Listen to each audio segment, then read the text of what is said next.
अतर साहब, अब ये जो सोहेल वड़ाई साहब की मतलब एक सीनियर सहाफ़ी के कॉलम की पाक फ़ौज की तरफ से तरदीद आना हमें मौजूदा सहाफ़ती मंजरनामे के हवाले से क्या बता रही है? क्या आप सीनियर सहाफ़ी भी मतलब कोई फ़ेक न्यूज़ का कल्चर यहाँ पर बन रहा है? मतलब इस सारे कॉलम को आप किस नज़र से देखते हैं? Should we call it a fake news? Should we call it human error? मतलब एक ह्यूमन हो गया, क्या हो गया यहाँ पे? ये तो कुछ समझ से बाला तर है।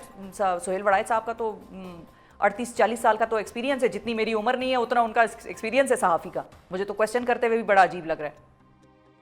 देखिए, मसला ये कि सोहेल वड़ाई साहब ने जो अपने कॉलम के अंदर लिखा है, उन्होंने पूरा उसका एक बैकग्राउंड भी दिया है कि मैं मोहसिन नकवी साहब से रिक्वेस्ट करता रहा कि मेरी मुलाकात करवाई जाए, और फिर मुझे यहाँ तक भी बताया गया कि मेरे मैसेजेस वहाँ पे पहुँच रहे हैं, फलानी जगह पे मुलाकात हुई। उन्होंने डीजीआईएसआई का भी उसमें ज़िक्र किया, तो उन्होंने तो पूरा तसलसल से बताया, और उससे यही लगा कि जैसे फिर उनकी ये मुलाकात जो है ब्रसल्स में अच्छा, अरेंज की और गई। उन्होंने लेकिन एक जिस और दिन ये शख्सियत का भी हवाला दिया हुआ है अतर साहब, जिन्होंने कि वो कहते हैं ब्रसल्स में मुझे आर्मी चीफ से मिलवाया। सरदार साहब को ही हैं जी, उसके।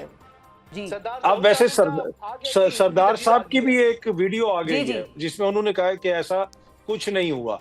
तो मैं अर्ज ये कर रहा था कि जिस दिन ये कॉलम आया तो उसी दिन ब्रसल्स में मेरे भी थोड़े बहुत कॉन्टैक्ट हैं, और वहां पे लोग अंदर मौजूद थे। उन्होंने मुझे अपनी तस्वीर भेजी फील्ड मार्शल साहब के साथ। तो फिर मैंने उनसे पूछा, और उन्होंने मुझे ये बताया कि वहां पे किसी सहाफी के साथ फील्ड मार्शल साहब की ना वन ऑन वन मुलाकात हुई है, ना कोई ऐसी बैठक हुई। हाँ, वहां पे लोग मौजूद थे, सोहेल वड़ाई साहब भी थे, दीगर लोग भी थे, और आम लोगों ने भी अगर कोई क्वेश्चन किया तो फील्ड मार्शल साहब ने उसको आगे से जवाब दे दिया।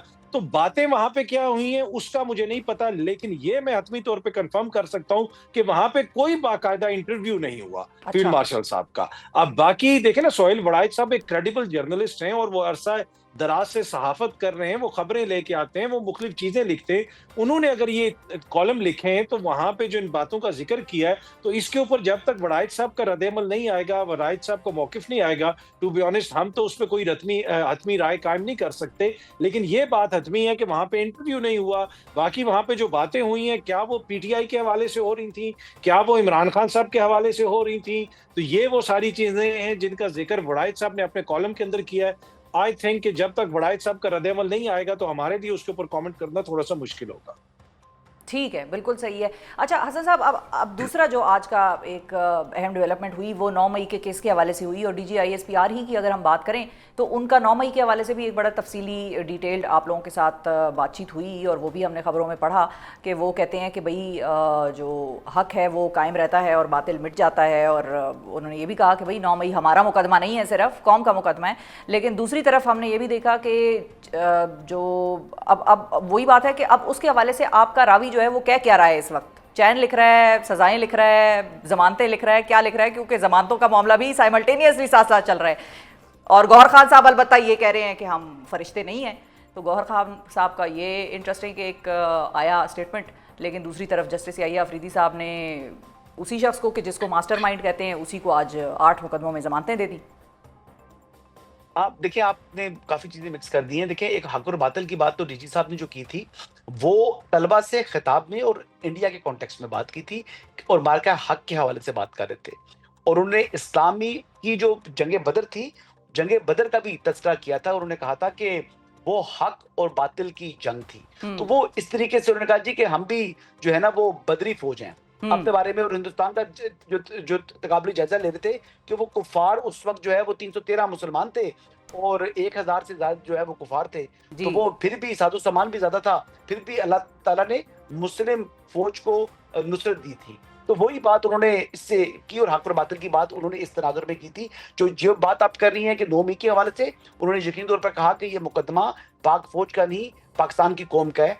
और उन्होंने ये भी कहा कि इसके अंदर तमाम जो किरदार हैं, जो लोग मुलव्वस हैं, उनको आइन और कानून के मुताबिक सजा मिलनी चाहिए।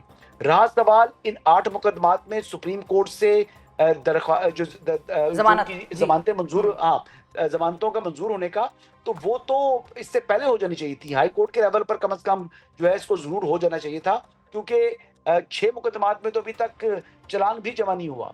और जब चलान ही नहीं आया तो आप किस तरीके से एक एक्यूज को तकरीबन 1 साल से ज्यादा अरसे से जेल के अंदर रख सकते हैं? तो वो इंसाफ का कत्ल होता अगर सुप्रीम कोर्ट ये बेल्स ग्रांट ना करती। पहली बात तो ये है। और ये बिल्कुल मेरिट्स को टच किए बगैर सिर्फ इसी कॉन्टेक्स्ट के अंदर उन्होंने बेल दे दी। और दूसरा, कॉन्स्पिरेसी के ऊपर भी एक कंसिस्टेंट व्यू है सुप्रीम कोर्ट का एजाज चौधरी साहब के केस में और हाफिज फरत वाले केस में, और उसी के तसलसल के अंदर इमरान खान साहब को भी उसका फायदा हो चुका है और मिलना भी चाहिए था। रहा सवाल कि क्या जमानतों का मौसम आ चुका है, तो जमानतों का मौसम बिल्कुल तभी जमानतें मिलेंगी जिन केसेस में जमानत बनती होगी। जैसे 190 मिलियन पाउंड केस के अंदर इमरान खान साहब की जमानत नहीं बनती, वो 14 साल सेंटेंस है।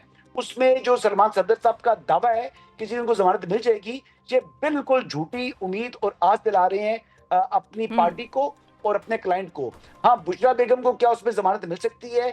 जी, मुझे बहुत ज्यादा इम्कानात इसमें है, क्योंकि वो 5 ईयर सेंटेंस है ठीक है, और उसमें उनके जमानत मिलने के इम्कानात सही है, बहुत रोशन है, बहुत रोशन है। बिल्कुल ठीक है, ज़मानत के इम्कानात जो हैं वो बहुत रोशन है। अतर साहब, आपको अब क्या लग रहा है पीटीआई के लिए? आज उन्होंने खासा सेलिब्रेट किया है, उनके लिए एक लम्हा इत्मीनान था यकीनी तौर पे आज, लेकिन अभी इश्क के इम्तिहान और भी हैं। आपको भी लगता है कि अभी इश्क के इम्तिहान और भी हैं, मुकदमे और ज़मानतें और भी हैं, या ये अब सिलसिला चल पड़ा है तो अब ज़मानत के बाद रिहाई का भी बड़ा मामला करीब करीब है?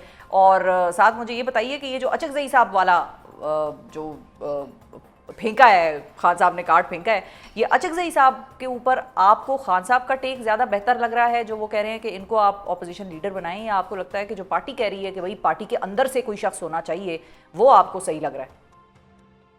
देखिए, जहां तक के ताल्लुक है जमानतों का, उसको सेलिब्रेट भी किया जा रहा है। पहली बात यह कि ये जमानतें तो लोअर जुडिशरी में हो जानी चाहिए, यहाँ तक मामलात आने ही नहीं चाहिए थे। फिर ऑब्वियसली उनकी बरियत नहीं हुई, जमानत हुई है, लेकिन जिस नहज पे चीजें आ गई हैं तो छोटी छोटी चीजें भी वो सेलिब्रेट कर रहे हैं। उनकी रिहाई की बात हो रही है। देखें, जहां आप देख लें जिस किस्म के मुकदमात हैं, यहाँ पे तो जिले शाह के कत्ल के केस में भी इमरान खान नामजद है।